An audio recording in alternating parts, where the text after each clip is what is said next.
our colleague Senator Erwin Tulfo for his privileged speech, and Senator Robin Padilla as well, both their privileged speeches on the environment and how we must nurture nature. So count this, Mr. President, as strike 3 on the environment. Typhoons Tino and Uwan had claimed hundreds of lives. Typhoon Tino, 232 lives and affected over 4 million Filipinos. Typhoon Uwan, still unfolding, has already left more than 6 dead and displaced 2.4 million. Cebu and Negros were the worst, with 150 fatalities for Cebu, followed by Negros Occidental with 42, Negros Oriental with 21. These tragedies hit close to home, barely 2 months after a 6.9 magnitude quake in the same region that claimed 79 lives. This is nature speaking to us clearly. Our growth has outpaced our safeguards. Beyond the natural calamities, unchecked mining and reclamation, deforestation and illegal logging, unregulated construction, uncontrolled urban sprawl into no-build zones, poor solid waste management, corruption in infrastructure, and government clearances have eroded the very foundations of safety and sustainability, including the fact that we do not follow the no-build zones, that we do not follow the NAMRIA maps where it clearly dictates where to build and not to build. For decades, we've answered floods with concrete, higher walls, longer dikes, deeper drains. Yet every storm proves that concrete alone cannot protect us, especially when it's weakened by corruption, flawed clearances, or lost as ghost projects. The Department of Environment and Natural Resources Water Resources Management Office recently evaluated over 4,000 flood control projects nationwide. The findings are alarming. 42% were problematic, unconstructed, duplicated, or already existing. Nearly 30% were poorly situated, dikes that block natural river flow, protect idle lands, or redirect water into communities. Some projects that DNR confirms were reclamation in disguise, converting riverbanks and wetlands into land development zones. Even more alarming, the DPWH admitted that many flood control projects lacked environmental clearance certificates, despite being environmentally critical and high risk. Worse, the agency itself acknowledged that some of these structures have actually worsened flooding and in fact should be dismantled altogether. We spent billions for safety. Instead, we engineered vulnerability. To this, science tells us what experience has long confirmed. Flooding cannot be solved by fighting nature.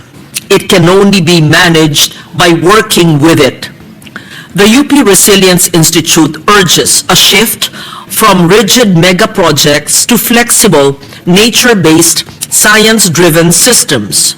At its core, flood protection should begin not with cement, but with soil, trees, and ecosystems, a layered defense shaped by nature's design. Upstream, we must restore our watersheds. Our forests are the first line of defense. When watersheds fail, everything downstream suffers. Reforest degraded mountain slopes with native tree species. Establish bamboo and vetiver groves along riverbanks to anchor soil and slow runoff. Encourage small catchment ponds and contour farming to retain rainwater and reduce erosion. Protect existing forests from illegal logging, mining, and encroachment. Along our rivers, we must restore their room to breathe, reconnect floodplains, and rehabilitate riparian buffers. Restore wetlands that once acted as natural sponges absorbing excess water during storms. Replace hard concrete embankments with eco-engineered alternatives.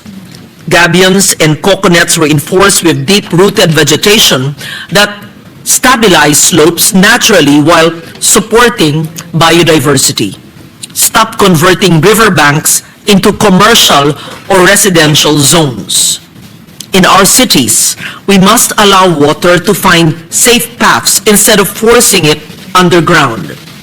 Build sponge infrastructure, permeable pavements, bioswales, rain gardens, and retention parks that absorb runoff instead of channeling it. Promote green roofs, urban tree planting, and household rainwater harvesting systems. Enforce strictly the Ecological Solid Waste Management Act because every clogged canal begins with a single piece of plastic carelessly discarded.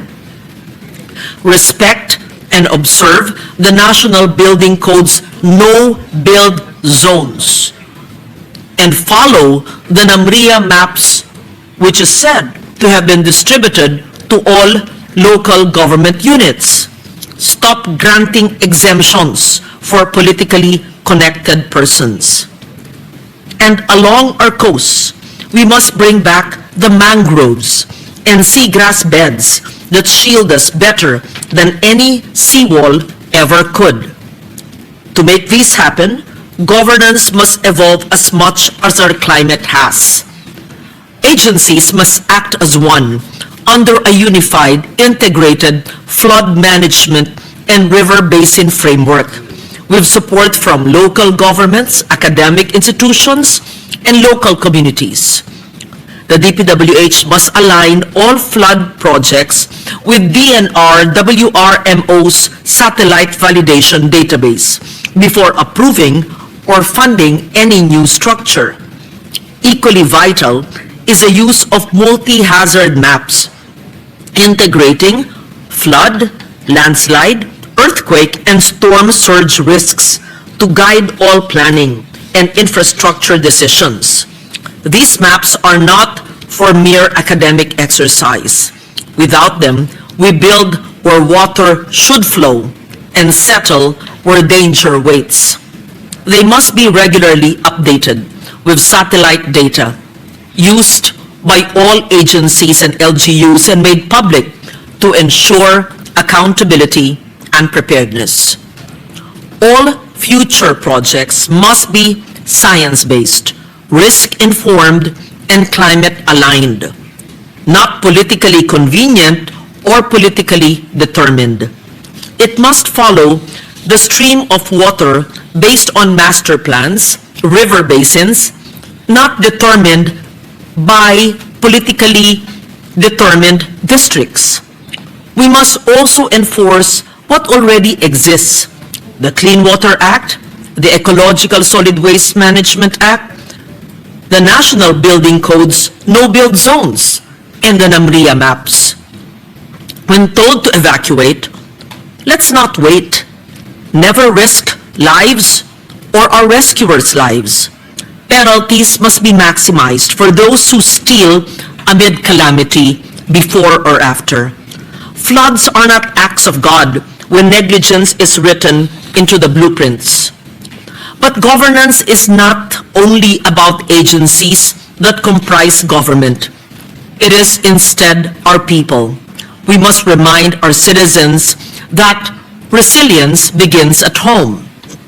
Do not throw waste into canals, rivers, or streets, or waterways. Hindi po basura ang ating kapaligiran. Do not obstruct waterways or build structures in riverbeds, drainages, or canals. Hindi po dapat linalagyan ng anumang struktura ang daluyan ng tubig. Support barangay-level waste segregation programs. The barangay is the front line of environmental protection. Gradually reduce reliance on single-use plastics. In fact, I refiled the measure to ban single-use plastics, and some local government units have already passed local ordinances. Participate in community-based tree planting, note native trees, river cleanups, and disaster preparedness drills. Needless to state, every dike that collapses is not only a failure of construction, it is a failure of imagination. At the end of the day, flood control should not be measured by how many walls we build, but by how many lives and ecosystems we protect. The legacy of Tino and Juan should not be another round of bidding for quick repairs, but a nationwide realization that resilience cannot be engineered slowly by concrete. It must be grown, restored, and sustained. We cannot keep reacting to typhoons or floods. We must live with them wisely, with foresight, science, and the guidance of nature. Harmony begins where greed ends and where governance works with nature. At the end of the day, Mr. President, the best flood control is nurturing nature, protecting our watersheds, protecting our forests, and not logging them, and protecting the mangroves that are the best buffer and defense against storm surge. Thank you, Mr. President.